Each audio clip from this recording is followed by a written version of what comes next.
Muy buenos días, hermanos. Muy buenos días, día viernes. Ya estamos llegando al fin de esta semana, segunda semana del mes de noviembre, 11º mes del año. Muy bienvenidos a nuestro devocional. Estamos en la serie estudiando el Salmo 3, serie que vamos a concluir el día de hoy. Si tiene su Biblia, quiero invitarlo a que me acompañe en la lectura de dos versículos, los dos versículos finales, Salmo 3, versos 7 y 8. Y dice: levántate, Jehová, sálvame, Dios mío, porque tú heriste a todos mis enemigos en la mejilla, los dientes de los perversos quebrantaste. La salvación es de Jehová. Sobre tu pueblo sea tu bendición. Recordemos que, hermanos, David está manifestando en los primeros versículos que se han levantado muchos enemigos, el versículo 1 y versículo 2, y ellos están vociferando, están hablando, están abriendo la boca y diciendo: no hay esperanza para David, su pecado ha sido tan grave, el castigo que viene sobre él es tan terrible que no hay escapatoria, no hay salvación. Dios te abandonó, David, Dios te dejó. Y por un momento David pensó que eso era cierto, se sintió abandonado, se sintió solo. Pero luego, meditando en la naturaleza divina, en el carácter y naturaleza de Dios, él dice en el verso 3, mas tú, Jehová, y menciona tres cosas: eres escudo, mi gloria y el que levanta mi cabeza. Y el verso 4 dice: con mi voz clamé a Jehová y él me respondió. Eso habla que la relación se restauró. Es por eso que en el verso 5 dice: ahora puedo yo acostarme, dormir y despertar en paz, porque estoy en paz con Dios, porque sé que Dios me sustenta, Él me sostiene, Él me afirma. Y luego en el verso 6 tenemos una declaración bastante atrevida, si usted quiere llamarlo así, una declaración osada y valiente, en donde dice: no temeré a 10 millares de gente que pusieren sitio contra mí. David se siente tan respaldado por Dios, como Pablo lo dijo: si Dios es por nosotros, ¿quién contra nosotros? Es por eso que David se atreve a decir: no temeré a 10 millares que pusieren sitio contra mí. Y luego en el verso 7, versículo que comenzamos a estudiar ayer, David le dice a Dios: levántate, sé parte de esto, incorpórate, toma parte, actúa en favor nuestro y sálvame. Y luego dice: porque tú heriste a todos mis enemigos en la mejilla, los dientes de los perversos quebrantaste. Dijimos ayer que esta idea, herir la mejilla y quebrar los dientes, es una idea que viene del mundo animal. Cualquier fiera, cualquier animal peligroso, inmediatamente cuando era capturado se le quebraba la mandíbula y los dientes. Es decir, una fiera sin dientes, una fiera sin mandíbula, donde se hace la fuerza para morder y masticar, sin una mandíbula, era solo un gatito grande. El golpe de Dios contra los enemigos de David fue a la zona de la boca. Yo quiero que usted piense en eso, quiere que medite en eso. ¿Por qué? ¿Por qué David habla de la mejilla? ¿Por qué David habla de los dientes? Sencillo, porque el ataque que estaba recibiendo David provenía de la boca de sus enemigos. David mismo compara la boca de los malignos con el hocico de las bestias. Acompáñame al Salmo 27. Salmo 27, verso 2. Cuando se juntaron contra mí los malignos, mis angustiadores y mis enemigos, para comer mis carnes, ellos tropezaron y cayeron. Aquí David está hablando de los malignos, los angustiadores, para comer mis carnes. Está hablando de el hocico, está comparando la boca de sus enemigos con el hocico de los animales. Con una mandíbula herida entonces y unos dientes quebrados, Es imposible morder, masticar o comer. Esta es la idea que el salmista quiere darnos en la actuación de Dios a favor de David. Dios ha quebrantado el poder de los enemigos. Los ataques fueron verbales y por tanto Dios quebrantó la boca de ellos. Hermanos, aquí está la conexión de los últimos versículos con los primeros versículos. Los ataques contra David fueron verbales. Dios te abandonó, no hay salvación para ti. Y hablaban, y hablaban, y hablaban, hermanos. Ataques verbales. Es por eso que David le pide a Dios, levántate, quebranta la mandíbula, rompe los dientes, déjalos sin poder, que no tengan la capacidad de comer. Obviamente, una fiera que no podía morder, era una fiera que no podía comer, por lo tanto moría. Esta es la idea que David nos está dando. Es por eso que acentúa este tema. ¿Por qué? De nuevo vuelvo al punto, porque el ataque fue verbal, por lo tanto la actuación de Dios contra los enemigos también debía ser en la boca. Terminamos con el verso 8. Y pareciera, ¿dónde está la relación? ¿Dónde está la conexión? ¿Dónde está la fluidez desde el verso 1? Esa armonía, esa fluidez y termina como las últimas notas de una gran sinfonía. Termina allá arriba, las notas más altas.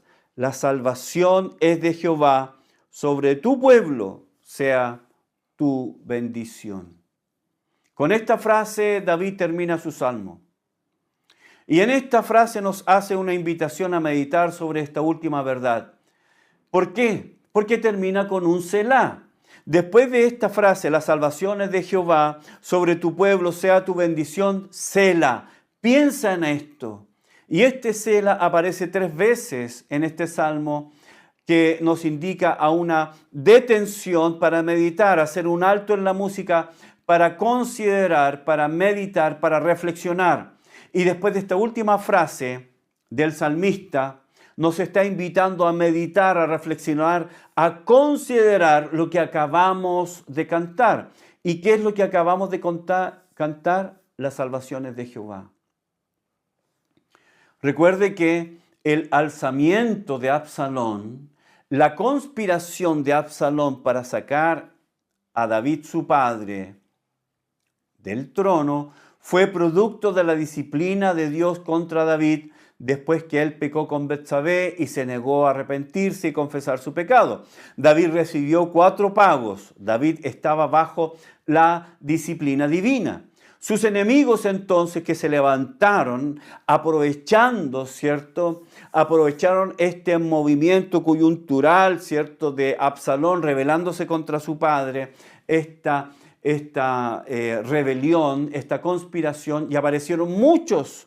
Sus enemigos entonces aparecieron y comenzaron a vociferar contra David, declarándole que Dios ya lo había olvidado, que lo había dejado atrás, producto de su maldad. Y escucha esto, ellos decían, tú no mereces ser salvado por Dios. En otras palabras, lo que estás recibiendo es justo. No mereces que Dios te salve. No mereces que Dios te rescate. La salvación que tú buscas no la mereces.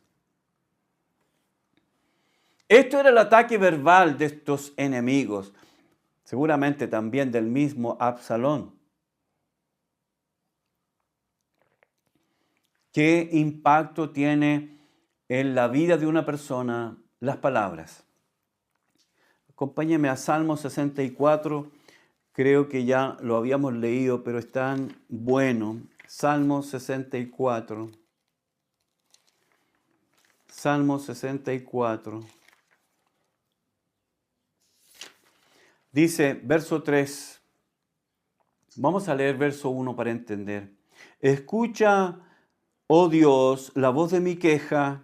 Guarda mi vida del temor del enemigo. Este también es un salmo de David. Escóndeme del consejo secreto de los malignos, de la conspiración de los que hacen iniquidad. escuche esto, que afilan como espada su lengua, lanzan cual saeta suya, palabra amarga. El efecto que tienen las palabras en una persona. Son palabras amargas que penetran y llegan hasta lo profundo del alma. Estos enemigos que se levantaron contra David están lanzando palabras como saetas, están lanzando palabras como espadas, están lanzando estos ataques verbales contra David. Y el ataque es: no hay esperanza para ti, Dios se olvidó de ti, no hay salvación para ti. Pero David dice esta hermosa frase: la salvación le pertenece a Dios. En otras palabras, la salvación es una posesión de Dios. La salvación es de Dios, por lo tanto, Él la puede dar a quien Él quiera. ¿Escuchó bien? La salvación no es para quien la merece, la salvación es para quien Dios quiera darla. Es para los inmerecedores, como David, a los que están llenos de demérito, a los pecadores, a los que luchan, a los que fracasan, a los indignos, a los que no tienen nada a qué echar mano para justificar o querer merecer un favor divino. La salvación no es para los que la merecen. La salvación no es para los dignos. La salvación no es para los que se portan bien. La salvación no es para los que hacen buenas obras. La salvación le pertenece a Dios. La salvación no es un premio, no es un pago. La salvación es un regalo de la gracia de Dios que es inmerecida. No es algo que merezcamos o que podamos pagar o comprar. Por definición, la gracia es una obra de Dios sin intervención humana. La salvación es una obra de la gracia de Dios sin mediar obra o mérito humano. Claramente, como lo dijo el apóstol Pablo en Efesios 2, 8 y 9, porque por gracia sois salvos por medio de la fe, y esto no de vosotros, pues es don de Dios, no por obras, para que nadie se gloríe. La salvación es de Dios. La salvación no es algo que el hombre pueda comprar o pagar o merecer. No es algo que el hombre pueda hacer mérito. La salvación le pertenece a Dios. Y lo deja claro David. Acompáñame al libro de Jonás. Libro de Jonás, capítulo 2, verso 9. Está la misma idea. Jonás dice, recuerde que el capítulo 2, Jonás está en el vientre del pez. Mas yo con voz de alabanza te ofreceré sacrificios, pagaré lo que prometí. Y luego dice, la salvación es de Jehová. Usted sabe, ¿no?, la historia de Jonás. Usted sabe, ¿no? Aquellos que llevan muchos años en la iglesia lo saben. Nosotros de niños que fuimos formados en la iglesia nos contaron la historia de Jonás. Usted sabe que Dios ordenó a Jonás ir a Nínive y predicar ahí, pero Jonás decide ir a Tarsis en vez de ir a Nínive, que quedaba al otro extremo. ¿Por qué razón lo hizo?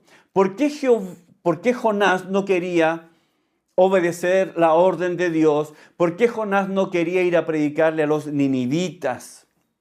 ¿Por qué Jonás no quería que los ninivitas escucharan el plan de salvación, escucharan que Dios quería que ellos se salvaran, que Dios quería que ellos se arrepintieran? ¿Por qué Jonás no quería que ellos se salvaran? ¿Sabe por qué? Porque Jonás consideraba que los ninivitas eran una nación cruel y despiadada. Y realmente lo eran. No es que Jonás estaba equivocado. No es que Jonás estaba, ¿cierto?, mintiendo respecto de los ninivitas. La verdad es que los ninivitas eran una nación cruel. El profeta Nahum nos da un relato claro de la maldad de los ninivitas. Acompáñame a Nahum, capítulo 3, verso 1 en adelante. Dice Nahum, otro profeta pequeño, profeta menor, nos dice Nahum capítulo 3, verso 1 al 4. Dice, ay de ti, ciudad sanguinaria, toda llena de mentira y de rapiña, sin apartarte del pillaje. chasquido de látigo y fragor de ruedas, caballo atropellador y carro que salta, jinete enhiesto y resplandor de espada y resplandor de lanza y multitud de muertos y multitud de cadáveres, cadáveres sin fin, y en sus cadáveres tropezarán. A causa de la multitud de las fornicaciones de la ramera de hermosa gracia, maestra en hechizos, que seduce a las naciones con sus fornicaciones y a los pueblos con sus hechizos. Nínive, hermanos, estoy dando la explicación por qué Jonás no quería ir a Nínive. Nínive era la capital del imperio asirio. Se merecía el calificativo de ciudad sanguinaria que le dio el profeta. Su historia está llena de crueldad contra los pueblos que conquistó. La causa de tan grande crueldad residía en la creencia de que si ellos eran extremadamente crueles con sus prisioneros, calmaban la ira de su dios Asur. Conducían a sus cautivos con cuerdas atadas a ganchos que atravesaban la lengua y narices. Si los cautivos eran funcionarios del gobierno, llevaban alrededor del cuello las cabezas de los reyes decapitados. Uno de los reyes, Usarbanipal, se dedicaba a cortar manos, pies, narices y orejas de sus prisioneros.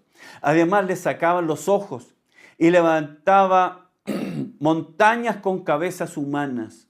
Muchas veces degollaban a sus enemigos y los desollaban. Y sus pieles eran colgadas en los muros de la ciudad. Cortaban los miembros de los oficiales, es decir, les cortaban sus miembros, su pene. De los oficiales que se rebelaban contra él. En una oportunidad, este rey Usurbanipal, en una oportunidad quemó vivos a 3,000 cautivos de una sola vez. Varios otros cautivos morían empalados, y usted sabe lo que significa estar empalados, ¿no? Una estaca que se levantaba con una punta afilada y las personas los obligaban a sentarse y luego eran jalados de los pies, así que esa estaca atravesaba primero los intestinos, los pulmones y salía por la boca. Esto era el empalamiento que practicaban ellos. Así que, si usted se da cuenta, por esta razón Jonás no quiere ir a Nínive. Jonás no quiere ir a Nínive. ¿Por qué? Porque era una ciudad sanguinaria, dioses sanguinarios a los que se le tenía que ofrecer sangre humana, reyes sanguinarios, tácticas que amedrentaban a sus enemigos, porque realmente eran sanguinarios. Por esa razón, Jonás no quería ir a Nínive. Así que decidió él privar a esta malvada nación del perdón divino. Es por eso que tomó un barco con destino diferente. Dios lo envió a Nínive, pero él se fue a Tarsis.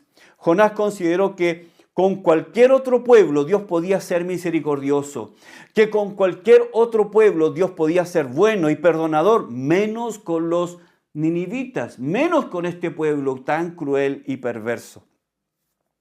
Que Dios podía salvar a cualquier otro pueblo que tenía ciertos méritos, que no tenía tanta maldad. Conocemos la historia. Jonás en el vientre del pez alaba a Dios y se arrepiente y comprende de la manera tal vez más dura que la salvación no le pertenece al mensajero. La salvación no le pertenece a Jonás. Él no decide quién puede ser salvo. Él no dice, ellos no merecen porque son demasiado malos, no pueden ser salvos. Perdón, Jonás, la salvación es una prerrogativa divina. Obviamente los ninivitas no merecían, pero quiero decirle, hermano, ninguna nación merecía la salvación. Ni el propio Israel en el tiempo en que Jonás va a Nínive merecía la salvación. Ahora, claro, uno podría decir, claro, porque ellos eran de manera extrema, malvados, crueles, despiadados. Pero en el corazón de Dios estaba salvarlos. No lo merecían, como ninguno de nosotros ha merecido la salvación. No merecían pertenecer al pueblo escogido de Dios, no merecían ser salvos. Pero Dios quería, después de la salvación, después de la predicación de Jonás, Nínive se arrepintió y Nínive fue salva. Y Dios dijo que ya no destruiría a Nínive. Entonces, hermanos, ¿cómo cree usted que reaccionó Jonás después que los ninivitas se arrepintieron? Acompáñame al capítulo 4 de Jonás. Pero Jonás, después que predicó el evangelio, predicó el mensaje de Dios y los ninivitas se arrepintieron, dice, Jonás se apesadumbró en extremo y se enojó. Y oró a Jehová y dijo, ahora, oh Jehová, ¿no es esto lo que yo decía, estando aún en mi tierra? Por eso me apresuré a huir a Tarsis, porque sabía yo que tú eres Dios clemente y piadoso, tardo en enojarte y de gran misericordia, y que te arrepientes del mal. La Biblia nos dice, hermanos, que Jonás se enojó. Se enojó porque Dios perdonó a los ninivitas. Jonás sabía que Dios era un Dios clemente y piadoso. Entonces, por eso no quería ir, no quería que los ninivitas fueran salvos. Pero este pueblo se arrepintió del mal y Dios los perdonó. Esa fue la razón de su enojo. Ahora, aquí nace una pregunta digna de ser formulada. ¿Quién merece la salvación? Alguno de los que me oye esta mañana, usted que me está viendo esta mañana, usted que me está viendo ahora esta mañana, usted que me ve fuera de Chile, mi pregunta es, ¿usted cree que merece la salvación que Dios le ha dado? ¿Usted cree que merece la salvación? Quiero decirle que no lo merecemos. Nadie merece la salvación. Pues como ya dijimos, la salvación por definición básica es sin mérito, es inmerecida. La salvación es una prerrogativa divina. Él quiere salvar a quien Él quiere salvar. Terminemos con David en el Salmo 3. Entonces David, recuerde que sus enemigos están hablando.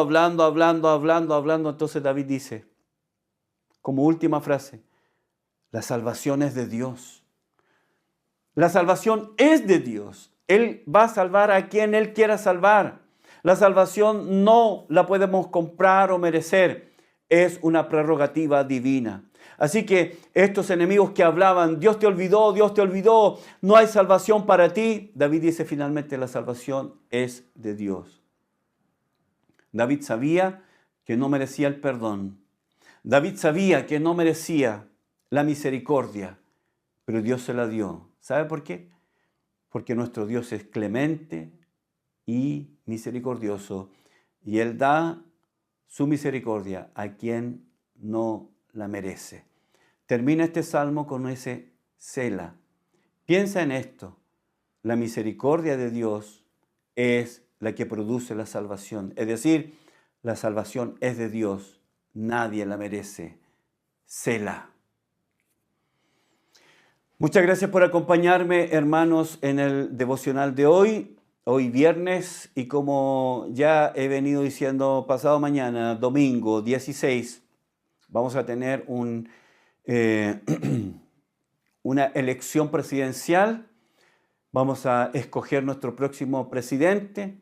Los invito a que oremos, los invito a que estemos orando, que estemos rogando a Dios que Él ponga al presidente que esté en su corazón. Nosotros como creyentes, en mi convicción, no votamos por una inclinación política, no votamos por una preferencia política o una ideología política. Nuestro candidato siempre es Jesucristo. Y estos candidatos humanos, nosotros escogemos a aquellos que se aproximan más a nuestros valores. Valores, aquellos que están en contra de la eutanasia, contra del aborto, en contra del matrimonio igualitario, en contra de estas ideologías como la Agenda 2030. Nosotros no votamos a favor de eso, votamos en contra. Votamos por convicciones. Un creyente verdadero no es creyente en la iglesia, sino también cuando vota delante de Dios, hermanos. Que Dios les bendiga y que les dé mucha sabiduría en ese momento en la urna para marcar lo que usted cree delante de Dios, aquel que se aproxima más a los valores eternos. Que Dios les bendiga, nos volvemos a encontrar el lunes para seguir con una nueva serie.